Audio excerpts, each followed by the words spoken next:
Welcome back to another episode of the Hall of Sports podcast. Today I'm joined by Ron Lippock out of the Steelers takeaways. And again, I think this week is an interesting one. Normally, I'd be talking about kind of the NFL in general or the Bears because a lot of the people I follow are big Bears fans, as I am myself. But again, with the Steelers going unbeaten still, we're in 10 games now unbeaten, and I think it's one of those videos that had to happen soon enough. Look, I've a lot of friends, a lot of family friends that are from the Pittsburgh area as well. So it's in the AFC side of things. I'm very happy with the way the season's gone because I've always had a good kind of affinity towards the Pittsburgh Steelers. How are you doing today, Ron? And it's been a great season for you anyway. It's a great season, crazy day with the game being moved back, but I'm doing well. Thanks for having me here. And I love the intro, man. That's the best intro I've seen. That's good. We'll take every compliment that comes our way. It's an interesting year because I think everybody coming into the season expected in the AFC anyway that the Kansas City Chiefs would be the team to beat, the team that everyone would expect to be the biggest powerhouse. And I don't think people thought that the Steelers would be, let's just say they wouldn't think they'd go unbeaten this far into the season because you don't see it that often. We've seen it, I know, a couple of years ago when the New England Patriots did it, but you don't tend to see a team get into the double figures without losing a game. So how good has the season been this year? Do you think, in terms of when you look at it as a whole, that the unbeaten streak is deserved, or do you think there has been a little luck along the way, or do you think it's just that it's a very balanced team right now? I think it's a very balanced team right now, and I think the interesting thing about the team is that, as you know, it's played okay. I don't think it's maybe put together one full game, with the exception of maybe even the Cincinnati game. I don't think was what it would consider a full game.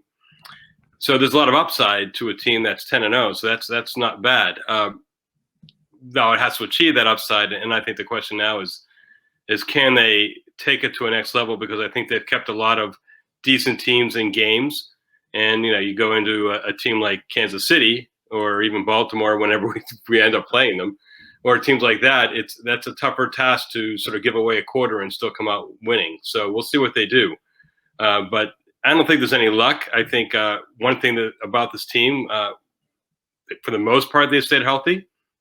They lost a key guy in Bush, but for the most part, they've stayed healthy. And I think that's one of the biggest differences between this team and the years past is they haven't had a lot of those crucial injuries that seem to have derailed them every year. Yeah, it always seems that even, I think before last season, it was always the Steelers were in the hunt coming up towards the end of the season, tend to have a good record, and then something would happen to Big Ben and he'd get some crucial injury either in the first game in the playoffs or kind of just before the playoffs happen. And luckily this season he's stayed healthy. And that's been kind of a big difference. Do you think that, look, we've seen it all the time in the NFL, there's going to be injuries, and with this season even more so with COVID. So do you think that really on both sides of things, we'll look at the AFC mainly in today, but do you think it's more of whoever does stay that healthiest or can kind of stay away from, we've seen it even with this Steelers and Ravens game, there's a lot of players that are being put in the COVID list, especially for the Ravens. Yeah. And obviously it's the reason why this game has been pushed back. Do you think that that's kind of going to be the main aspect of what teams actually do make it the furthest in the playoffs this season? I think that's part of it. I think what's happening now, I think there's also this transitional period that's happening in the NFL where teams are sort of trying to assume new identities with how the NFL has changed. And I think the Steelers have been remiss, as many teams have, in fighting the direction of the NFL. I mean, even this year, I've gone on about it, others have too, about the Steelers trying to impose their will on their own running game, trying to make themselves something they're not, instead of embracing the pass even more than they have. And I think teams and coaches are sort of the last, coaches especially are sort of the last to follow some of the trends, unless you're really a great coach. And I think that's what you're seeing with the best teams right now, are the teams that are embracing the fact that this league has gone to, it's a passing foremost league. It's not teams that run can win, but 99% of the time, teams that pass a lot and have a good quarterback, those are the teams that are going to win. And you got to embrace that. And I think the Steelers this year are embracing that more than they ever have. And I think that's why you're seeing this team be the team it is this year, is they've embraced the passing game instead of sort of begrudgingly having to pass. They've embraced it. And I think the teams that you see successful in the league are the teams like Tampa Bay, like Kansas City, obviously, like Pittsburgh. 99% of them are the teams that pass and have embraced the pass, with the exception of someone like Baltimore, who's gone the complete other direction. But then you look at what they've done in the playoffs, and they've really struggled once they've gotten there. So for me, it's you've got to embrace what the league's telling you to do, and a lot of coaches and teams have fought that. And then Steelers, I think, have finally decided, the heck with it, we're going to do it. And I think you're seeing the results. Yeah, I think that's a really good point, especially when you look at the Ravens, because look, the last couple of seasons they've been excellent during the regular season anyway, with Lamar Jackson, because look, he's a difficult player to defend against.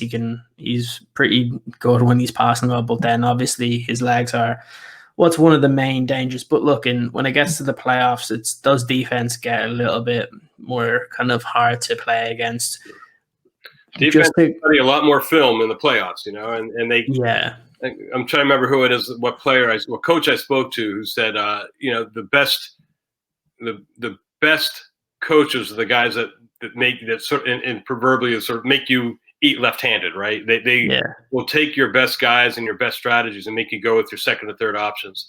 And in Baltimore on offense, there really isn't a second or third option. If they can, if you diminish what Lamar Jackson can do, then that's kind of all that's left there right now until he can prove otherwise. Whereas in a team like Pittsburgh or a team like Kansas City, there's a lot more balance there.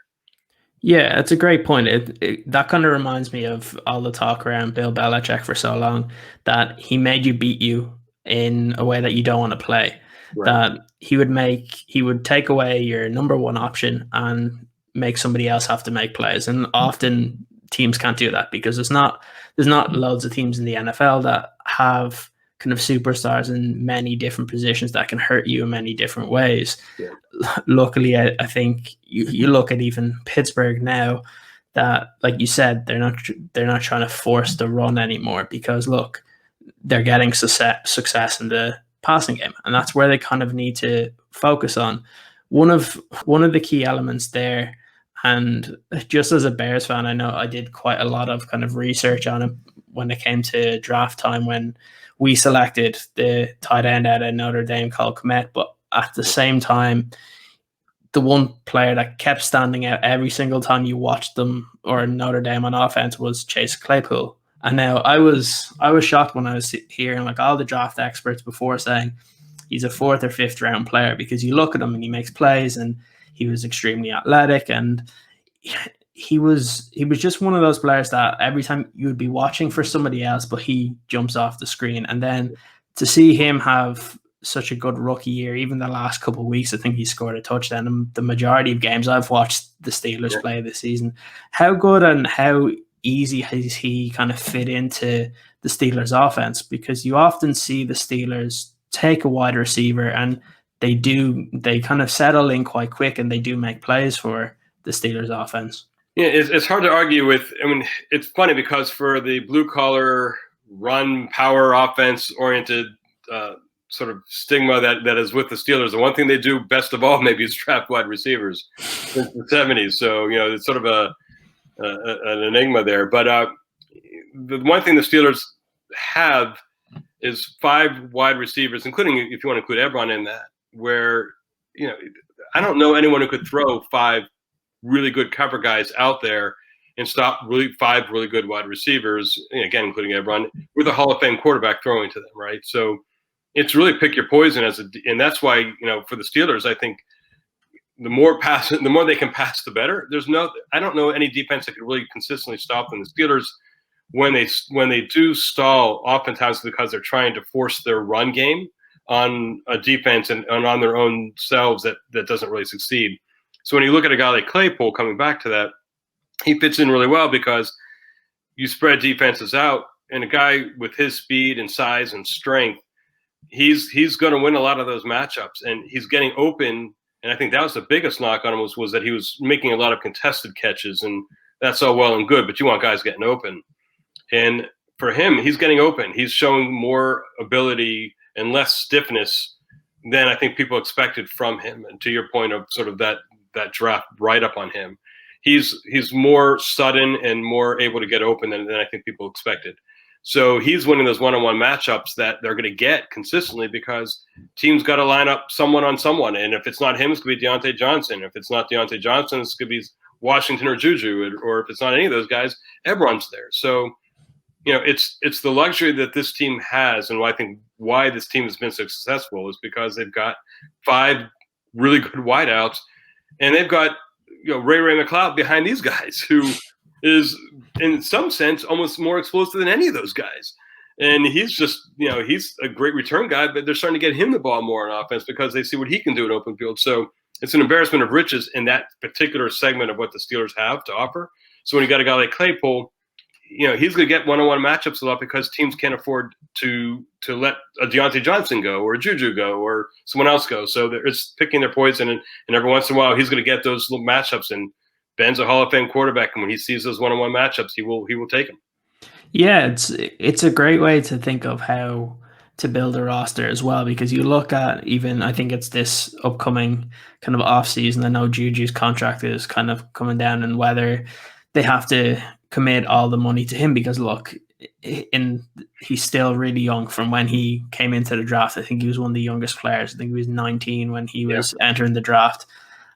And now if you have 4 other players that are making plays and are being explosive, if you can, and you say with Ray McCloud coming in as well, that they also want him getting the ball, that it doesn't make the Steelers have to kind of go to the demands of Juju. Look, he's a great wide receiver, but when you have 4 or 5 other players making plays as well, it kind of leaves the Steelers in the better position, especially if, look, I think a lot of people have been estimating what the cap might be next year, and it seems like it's going to go down by quite a lot due to COVID.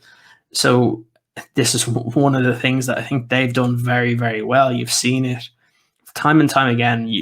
The Steelers have been able to draft wide receivers in them to make plays, and it's one of the things that's, I think, is really, really impressive. And we like, for example, we've spoken for now 13 minutes talking about the Steelers offense, when really you look at that defensive side of the ball and it's been ridiculous. I know I think the last couple of weeks watching on Red Zone, they're constantly making I think the point of the amount of sacks in continuous games. I can't remember what it's up to now, but I know last time I read it was like 63 or 64 games. Yeah, they're shooting for that record. Yeah, it's crazy. And I think the one player that keeps standing out obviously is TJ Watt. He was, again, one of those players I think that got a little overlooked in the draft, where people early on thought he would be first round, and I think because of his name, people were like, oh, he's not going to be as good as JJ. Comes in and he's been one of the best defensive players in the league. How well do you think he's done this year? And in terms of the Steelers defense, him and kind of Minkah Fitzpatrick, they've been 2 that have really been setting the tone for that defensive structure. How well do you think they've played this season? I think Minkah's really come on and made some key plays. TJ, I think the thing that people don't realize as much about TJ Watt is how much he actually drops in coverage. So all these sacks and all these pressures that he gets, this guy's still, when you compare it to like a guy like Myles Garrett, I mean, Myles Garrett's not dropping into coverage like TJ Watt is. So the fact that Watt's getting the pressures that he's getting in those numbers, considering, he's dropping back into coverage, I think like 20% of the time, that's pretty remarkable. So he's critical. And he beats guys one-on-one consistently, and that's what it's all about. You got to beat the guy in front of you. He's got a guy like Hayward next to him, who's a monster, and Tuitt likewise, and Dupree on the other side. So, it really is a pretty broad level of talent all over the place on this team. And I think the issue with this team is, the thing that worries me about this defense, I guess, is that it's making some crucial plays in the red zone a lot. And, preferably they don't get into the red zone in the first place, right? I mean, it's great that they're doing it, but I mean, every week it seems like early in games, especially, they're making, or very late at the end of games, they're making critical plays in the red zone, and that's great, and they're doing really well. Less plays in the red zone would also be cool. So yeah, we'll see. The fear there is that one of those days they won't make that big play in the red zone when it's a guy like Mahomes or Brady or whomever it is that they end up playing at some stage in those critical playoff games. But having said all of that, they're playing really well. They're holding teams down in an era when teams don't get held down in points, and they're making key plays at crucial times. And as much as they can continue to do that, it's really all about this defense making critical plays at key times.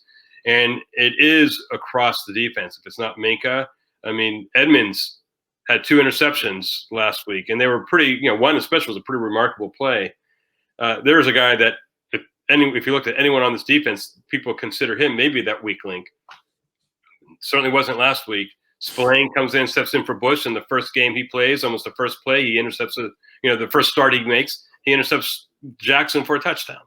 So, I mean, everyone's doing it, and that's what's really kind of special about the defense is, a lot of defenses, like the Rams, you look at, a lot resides on how Aaron Donald plays, right?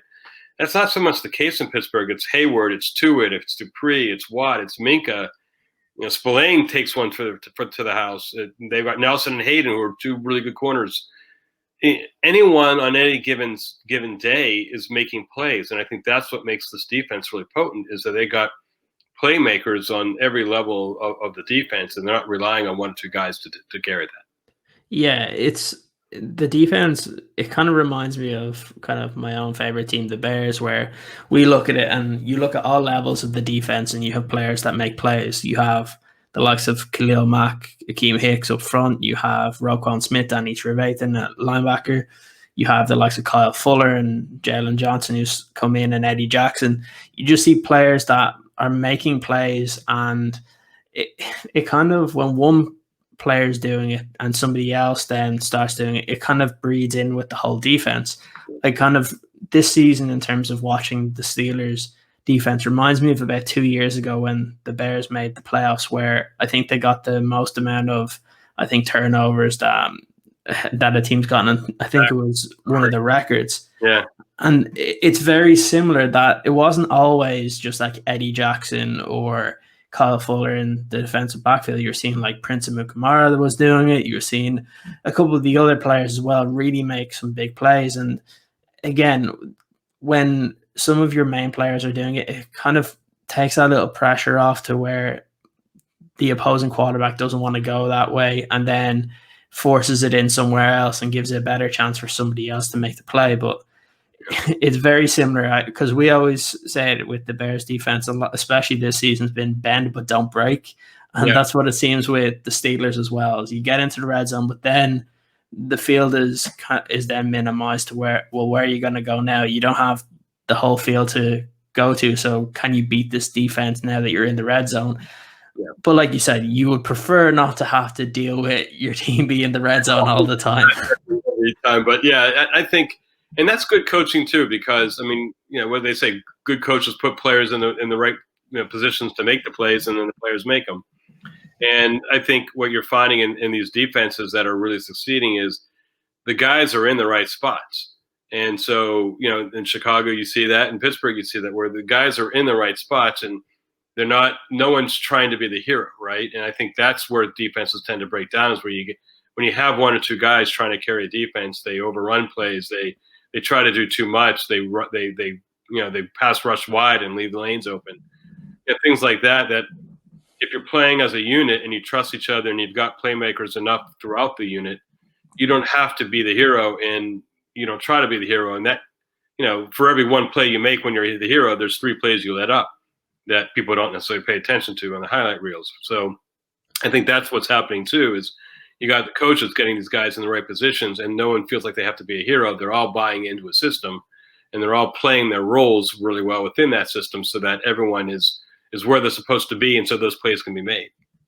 Yeah, I always remember listening to a couple of defensive linemen where they're always saying, don't go anywhere too fast, because if you go somewhere too fast, then your gap is then opening up. And I think that's a big thing that it's a team defense rather than individuals.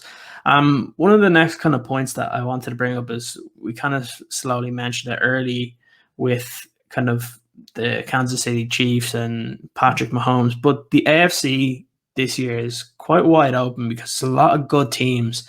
Before we had about, what was it, 10, 15 years of Patriots, everybody expect them to make the playoffs or to make the Super Bowl every year. But now we see that obviously with Brady gone to Tampa Bay and Cam Newton kind of struggled in this season in New England, that we won't see them in the playoffs this season. But now we have a lot of other very good teams. So we have the Steelers, obviously. There's the Kansas City Chiefs. You have the Titans, who have played quite well as well this season. They've been a tough team for a lot of teams to play against because of that bruising running game.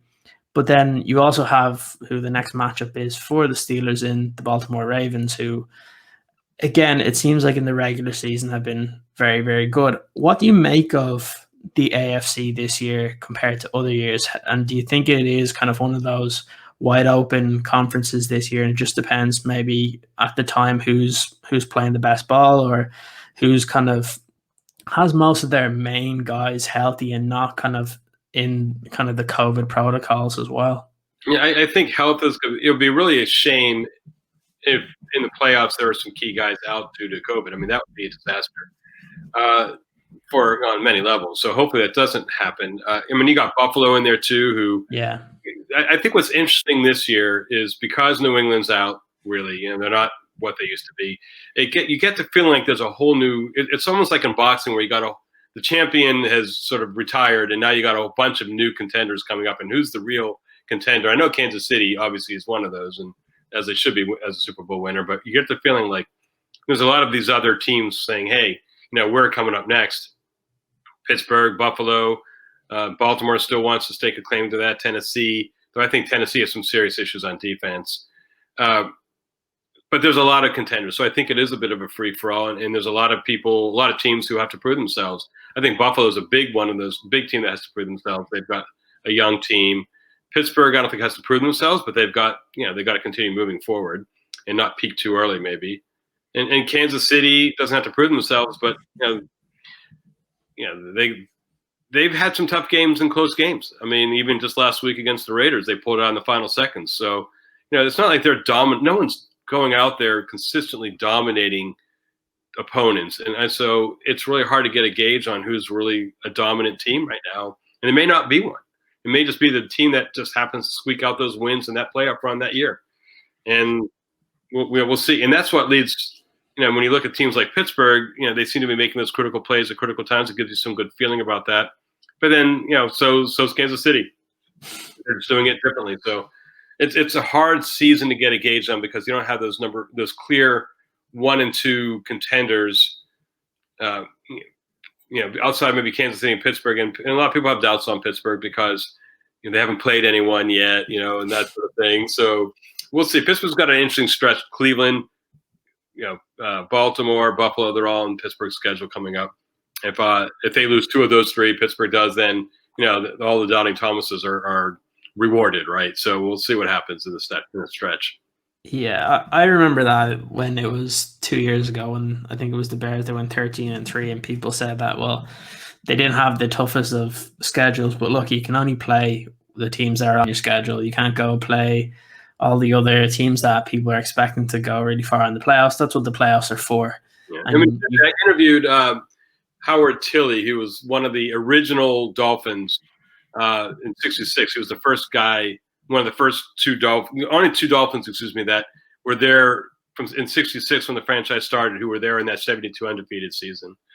And I talked to him about that undefeated season, and basically what he said was, we didn't even think about it. We were embarrassed last year in the prior year in the Super Bowl. We just want to get back and win it. But what people don't realize about that Miami undefeated season was they played one team with a winning record that whole season, and that was an 8-6 record. Everyone else had a 7-7 or losing record. So it wasn't like they were dominating great teams. And even when they played the Steelers in the playoffs, he and I were laughing about it. It took a fake punt and a quarterback change at halftime to win that game. Or else it was Pittsburgh in the Super Bowl in '72. So, I mean, literally a fake punt into the red, where a punter runs to the red zone is what won that game for them. So, they didn't dominate that year.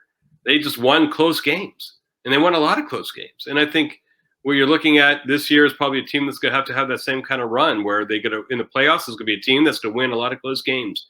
And I think it could go any way because of that. There's no team that I look at that's going to dominate throughout the playoffs. Yeah, and that's the way it goes. Like, even when you go back to a lot of those really good New England teams, even though their record was so high, is every single time people were saying, well, they're not playing good teams. They get to play the Jets. They get to play Buffalo. But look, when you're the dominant team in your division, the rest of the teams tend to have losing records. It's not every division that has like the Steelers, the Ravens, and the Browns that have been playing very well this season. So there's always going to be losing teams on kind of the better teams' records because it's just the way the schedule works out. But yeah, it's one of those. Because normally, as a fan of a team in the NFC, often for the last couple of seasons, you've seen there's been quite a lot of teams where there hasn't been that one team that you expect to make the Super Bowl week in, week out, or year in, year out, compared to when we saw it with New England. So I think it's good to see that. And like you said before, I hope there's not going to be kind of a rash of players that are going to go on the COVID list when the playoffs do start, because it's probably the most open season in both conferences, actually, because you look at even the NFC as well. You have Seattle that are playing well, Green Bay are playing well. Like, you see, yeah, exactly. Like, it's crazy because you even see where last season the 49ers were so good, but then this year they're decimated with injury. So it can just go and show that often, and I know coaches will always say it, that the best ability is availability, and it's kind of the one thing that you're seeing this year is those teams that are staying relatively healthy are kind of putting together pretty good record early on, and it's probably what's needed with the expanded playoffs this year. And without having a preseason really of any sort, wise or even certainly game wise, I think a lot of the teams that are doing well are the teams that didn't have coaching changes or big changes on their rosters, so that they didn't have to do a lot of adjusting on the fly mid-season. I think, the established teams, when you look at some of the teams that are really doing well, they're the teams that didn't make a lot of changes. Baltimore, Pittsburgh, Kansas City, these are teams that didn't have coaching changes. They didn't have quarterback changes. Pittsburgh sort of did, but Ben's no rookie, right? So it's the teams that, even Green Bay and Seattle, where you've got established coaches and quarterbacks, the teams that haven't done a lot of the changes that you might see normally to get teams over the top are the teams that are doing well. Tampa Bay may be the only real difference there.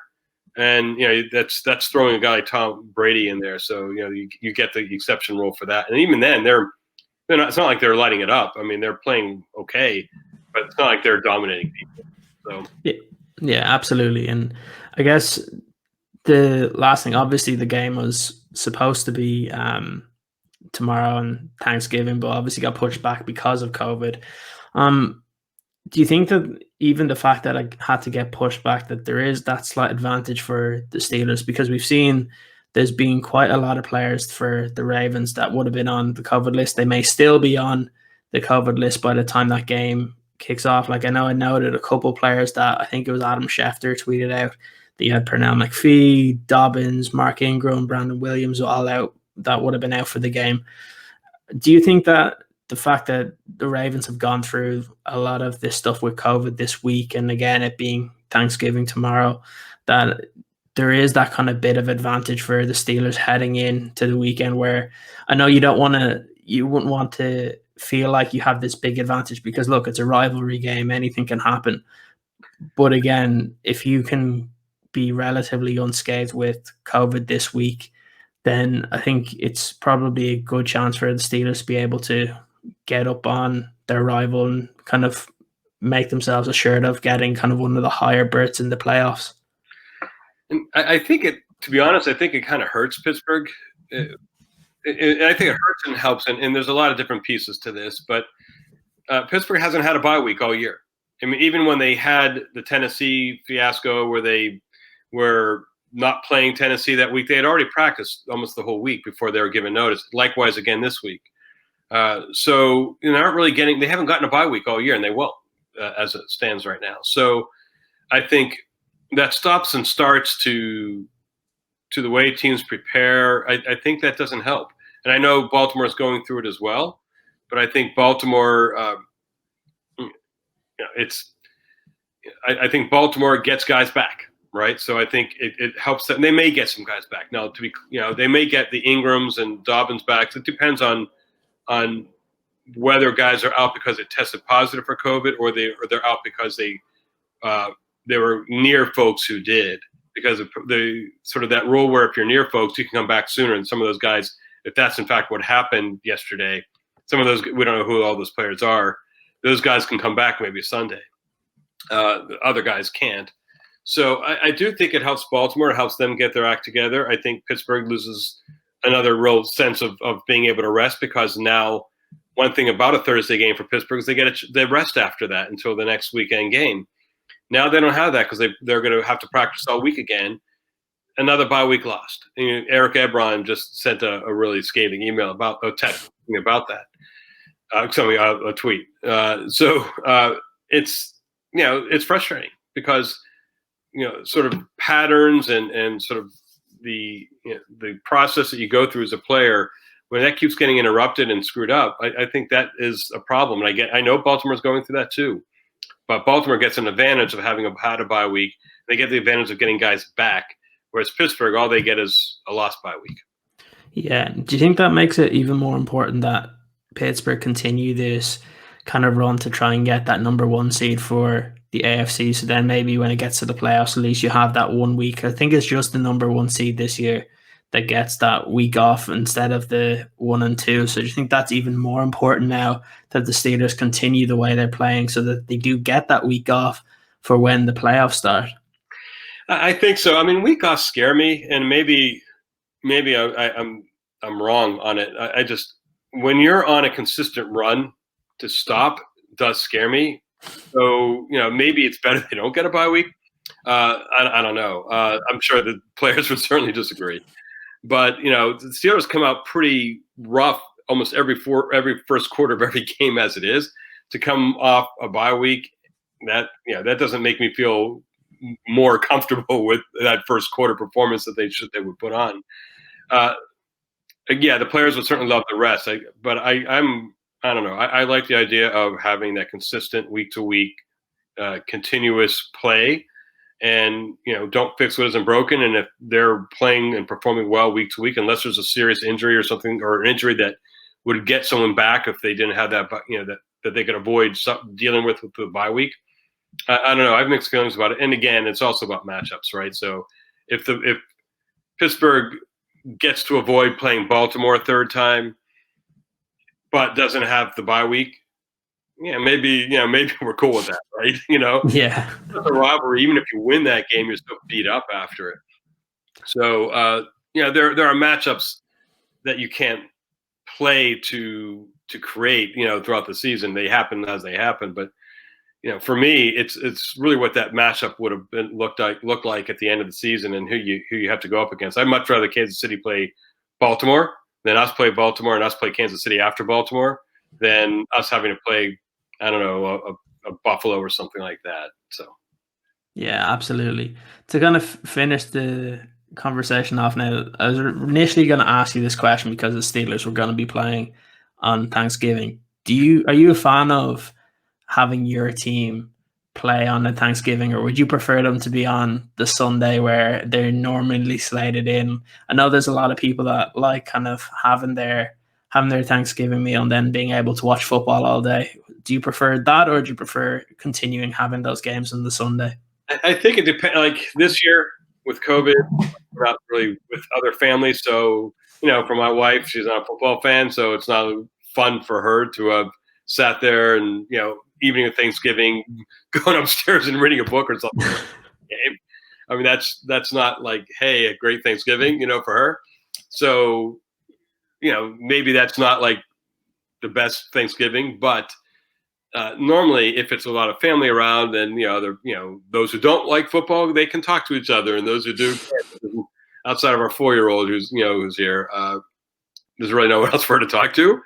So it's not as much fun for her. So this year, having a not on Thanksgiving is probably better. Not for the players, certainly at this stage when they were preparing for it, but for me personally, maybe better.